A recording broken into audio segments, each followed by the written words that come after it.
మన ప్రభువైన యేసుక్రీస్తు పరిశుద్ధ నామములో ఈ పాడ్కాస్ట్ ద్వారా వాక్యం వింటున్న ప్రతి వారికి నా హృదయపూర్వకమైనటువంటి వందనాలు. దేవుడు మిమ్మల్ని దీవించునుగాక. కీర్తనల గ్రంథం 139వ కీర్తన 14వ చరణం చివరి మాట, నీ కార్యములు ఆశ్చర్యకరములు, ఆ సంగతి నాకు బాగుగా తెలిసి ఉన్నది. చదివినటువంటి వాక్య భాగంలో కీర్తనాకారుడైనటువంటి దావీదు అంటున్నాడు, ప్రభువా నీ కార్యములో ఎంతో ఆశ్చర్యకరమైనటువంటి కార్యాలు, ఆ సంగతి నాకు బాగా తెలుసు. దానిని నేను విని తెలుసుకున్నట్టు కాదు, చదివి తెలుసుకున్నట్టు కాదు, కానీ అనుభవపూర్వకముగా ఆ సంగతిని నేను ఎరిగి ఉన్నాను గనుకనే నేను చెప్తున్నాను. ఆ సంగతి నాకు బాగా తెలుసు. నీవు నీ జనుల కొరకు ఆశ్చర్యమైనటువంటి కార్యములు చేయువాడవు. నీ జనులను విడిపించడానికి, నడిపించడానికి, పోషించడానికి, సంరక్షించడానికి నీవు ఆశ్చర్యమైనటువంటి కార్యములను చేయువాడవు. వారిని విడిచిపెట్టి వదిలిపెట్టి నిలువబడువాడవు కానే కాదు. వారి కొరకు సాధారణమైనటువంటి కార్యాలు కాదు, కానీ ఆశ్చర్యమైనటువంటి కార్యాలు చేస్తావు. అవును, ఆయన మన కొరకు ఆశ్చర్యమైనటువంటి కార్యాలు చేయువాడు.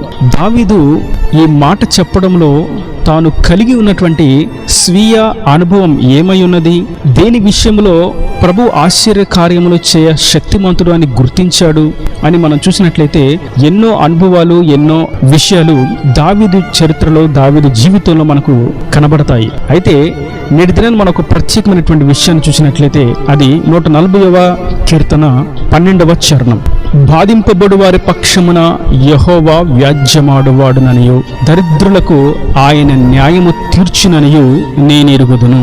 బాధింపబడిన వారికి మరియు దరిద్రులకు ఆయన న్యాయము తీరుస్తాడు. ఎలా న్యాయం తీరుస్తాడు అని చూసినట్లయితే వారి పక్షమున వ్యాజ్యమాడి న్యాయము తీరుస్తాడు. మనం లోకంలో చూసినట్లయితే దరిద్రులకు, బాధింపబడిన వారికి న్యాయము దొరకాలి అంటే, న్యాయము జరగాలి అంటే ఎంత ప్రయాసపడినా అది జరగనే జరగదు. కానీ న్యాయము కొరకు ధర్నాలు చేయాలి, న్యాయము కొరకు కోర్టులకు తిరగాలి, న్యాయము కొరకు రాజకీయ నాయకులను పట్టుకోవాలి, న్యాయము కొరకు అధికారులను ఆశ్రయించాలి, న్యాయము కొరకు ధనాన్ని వెచ్చించాలి, న్యాయము కొరకు పలుకుబడిని వాడాలి. న్యాయము కొరకు ఎంత వెచ్చించినా చివరికి దాని యొక్క స్థాయి ఏమిటి అంటే న్యాయము దొరకకపోవడం. ఎంత చేసినా న్యాయము దొరుకుతుందా అంటే దొరకనే దొరకదు. కారణం వారు దరిద్రులు మరియు బాధింపబడిన వారు, భేదవారు, దిక్కులేని వారు, ఎన్నికలేని వారు గనుక వారికి న్యాయము దొరకదు. కానీ ప్రభు అంటున్నారు, నేను మీ కొరకు, బాధింపబడుతున్నటువంటి మీ కొరకు, బీదలైన మీ కొరకు, దారిద్రతలో ఉన్నటువంటి మీ కొరకు, విలువలేని వారుగా, ఎన్నికలేని వారుగా మీ కొరకు నేను వ్యాజ్యమాడి న్యాయము తీరుస్తాను. ఈ వాక్యం వింటున్నటువంటి నా ప్రియ సహోదరులారా, ఏ విషయంలో న్యాయము దొరకక, ఏ విషయంలో బాధింపబడుతూ, ఏ విషయంలో కన్నీటికి గురవుతూ, ఏ విషయంలో నెట్టబడుతూ, తృణీకరింపబడుతూ అవమానాల పాలవుతున్నారు, ఆయన మన కొరకు ఆశ్చర్యమైనటువంటి కార్యములను చేయువాడు. ఈ సంగతిని మనం బాగా ఎరిగిన వారముగా ఉండాలి. దావీదును మనం చూసినట్లయితే తనకు ఎలా తెలుసు బాధింపబడిన వారి పక్షమున యెహోవా వ్యాజ్యమాడతాడని, దావీదుకి ఎలా తెలుసు దరిద్రులకు ఆయన న్యాయము తీరుస్తాడని? అది తన అనుభవ సాక్ష్యం, తన స్వీయ అనుభవం, తన జీవితంలో జరిగినటువంటి పరిణామ స్థానాలకి, తన జీవితంలో ఎదురైనటువంటి వడుదుడుకులకు, తన జీవితంలో తాను ఎదుర్కొన్నటువంటి కఠినమైనటువంటి పరిస్థితులను బట్టి ప్రభు తన పక్షమున ఉండి వ్యాజ్యము ఎలాగా ఆడాడు, తన పక్షమున న్యాయమును ఎలా కనపరిచాడు అన్న సంగతి దావీదు కన్నులారా చూచాడు. గనుకనే ఆ మాట అంటున్నాడు, నీ కార్యములు ఆశ్చర్యకరములు, ఆ సంగతి నాకు బాగా తెలుసు అని. సౌలు తనను తరుముతూ ఉంటే, అన్యాయంగా చంపాలని ప్రయత్నం చేస్తూ ఉంటే, నిందలు మోపుతూ ఉంటే, నోటికి వచ్చినట్లుగా దావీదుని అవమానపరుస్తూ, తృణీకరిస్తూ, నిందిస్తూ మాట్లాడుతూ ఉంటే, ఏమీ చేయలేని వాడుగా చేతులు కట్టుకుని మౌనముగా సౌలు ఎదురు నుండి పారిపోయాడు దావీదు. తాను గుహల్లో, ఎడారిలో, అరణ్యములో ఉన్నప్పుడు తాను ఆలోచిస్తూ ఉన్నాడు, నేను ఏ అన్యాయం చేశాను సౌలుకి, నేను ఏ అక్రమము చేసినందుచేత అతడు నన్ను తరుముతున్నాడు, నేను ఏ పాపము చేసినందుచేత అతడు నన్ను చంపాలనుకుంటున్నాడు అని ఎంతో బాధపడ్డాడు. బాధింపబడుతున్నటువంటి నాకు ఎవరు నాకు తోడు, నా పక్షమును ఎవరు వ్యాజ్యమాడతారు? నేను గొప్పవాడిని కాను, నాకు పేరు ప్రఖ్యాతులు లేవు, నాకు ధనభోగాలు లేవు, నా కుటుంబీకులే నా కొరకు నిలబడలేరు, నేను దరిద్రుడను, నా కొరకు వ్యాజ్యమాడి నాకు తీర్పు తీర్చువారు ఎవరు అని తను ఎంతో దుఃఖముతో బాధతో దేవుణ్ణి ప్రార్థిస్తూ ఉన్నాడు. తన విన్నపాన్ని కన్నీటి రూపంలో దేవునికి తెలియచేశాడు. ఆ సమయంలో సౌలు నుండి దావీదును విడిపించి ప్రభు గద్దెకెక్కించి ఘనతకెక్కించినటువంటి ఆ సన్నివేశాన్ని గుర్తు తెచ్చుకొని అంటాడు, ప్రభువా, నీవు నీ జనుల కొరకు ఆశ్చర్యమైనటువంటి కార్యములు చేస్తావు, అది నాకు బాగా తెలుసు. ఎందుకంటే ఏ నరుడైతే నన్ను చంపాలని అనుకున్నాడో, ఏ నరుడైతే నన్ను తరుముతూ నన్ను, నా పేరును, నా ఘనతను అణిచివేయాలని ప్రయత్నం చేశాడో ఆ వ్యక్తిని సమూల నాశనం చేసి నన్ను అంతకంతకు ఘనతకెక్కించి తన సింహాసనాన్ని నాకిచ్చి నా తలను పైకి హెచ్చించి వారందరి ఎదుట నన్ను గొప్ప సాక్షిగా నిలబెట్టావు. ఇంత గొప్ప ఆశ్చర్య కార్యము నా కొరకు ఎవరు చేస్తారు? నీవు తప్ప. నీ కొరకు కనిపెట్టుకొని నీ మీద ఆధారపడి నీ సహాయం కొరకు ఎదురు చూసినటువంటి నీ జనుల కొరకు నీవు ఆశ్చర్యమైనటువంటి కార్యములు చేస్తావు. ఆనాడు దావీదు కొరకు ఆయన చేశాడు, నేడు మన కొరకు ఆయన చేయ శక్తిమంతుడు. ఎవరి కొరకు ఆయన చేస్తాడు అంటే ఆయన జనుల కొరకు మాత్రమే.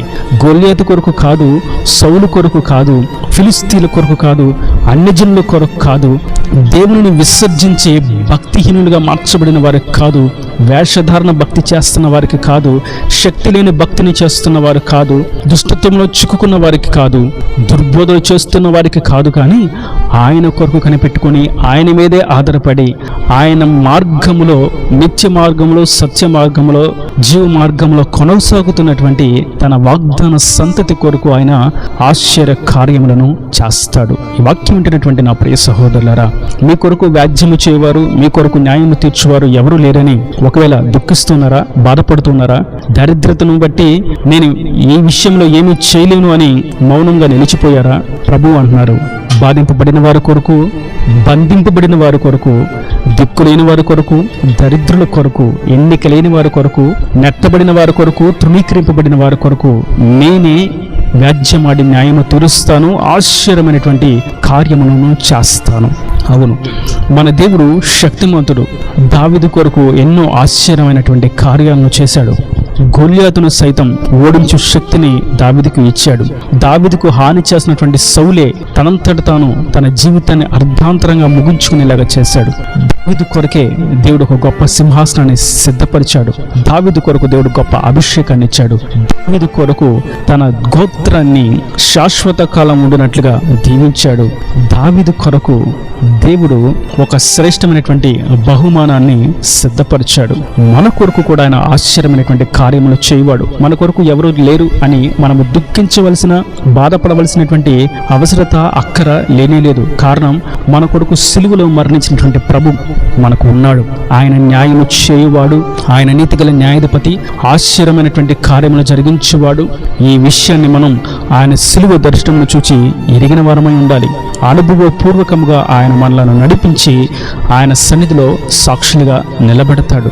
తన సొంత భార్య మీకాలు తనను అపహసిస్తే, నువ్వు ఒక రాజువై ఉండి నీవు చేస్తున్నది అసహ్యంగా ఉన్నది, నీ ఆరాధన, నీ ప్రార్థన, నీ పాటలు, నీ భక్తి, నీ యథార్థత, నీ ప్రార్థన నీకు సిగ్గుగా లేదా అని అవమానపరిచినటువంటి తన భార్య ఎదుట దావీదు గొప్ప ఆరాధన వీరుడుగా దేవుని దృష్టిలో కనిపించాడు.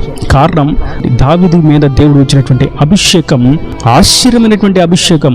మీకాలు పడితే దురాత్మలు పారిపోలేదు, కానీ తనలో ఉన్నటువంటి చీకటి ప్రభావం బట్టే తన సొంత భర్తను, తన యజమానిని, తన శిరస్సు అనేటువంటి తన యజమానుని అవమానపరిచింది. కానీ దావీదు పాటలు పడితే దురాత్మలు పారద్రోలబడినవి. కారణం, దావీదు దేవుని యొక్క ఆశ్చర్య కార్యములను బాగా ఎరిగినవాడు.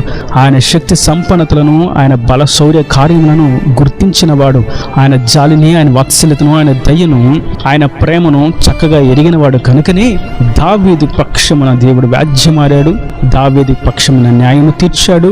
దావీదుని నిందారహితుడిగా నిలబెట్టి సింహాసనం మీద కూర్చుని పెట్టాడు. నేడు మన కొరకు మనం ఉండేటువంటి నీతిమత్వమును బట్టి, యథార్థతను బట్టి, మన ప్రార్థన జీవితాన్ని బట్టి, పరిశుద్ధతను బట్టి, పవిత్రతను బట్టి మన కొరకు ఆయన ఆశ్చర్యమైనటువంటి కార్యములు చేయవాడు. అటువంటి ఆశ్చర్యమైనటువంటి కార్యములు జరిగించి ఆయన సాక్షులుగా ఆయన నిలబెట్టును గాక. ఈ నదుని మాటల ప్రతి వాని హృదయంలో నీరుకట్టి ఫలింపు చేయను గాక.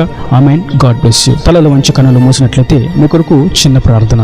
ప్రేమ స్వరూపి కరుణ కటాక్షం తండ్రి, నా ప్రభువా, ఈ వాక్యం ప్రతి వారిని మీరు నిండాలుగా దీవించండి, ఆశీర్వదించండి.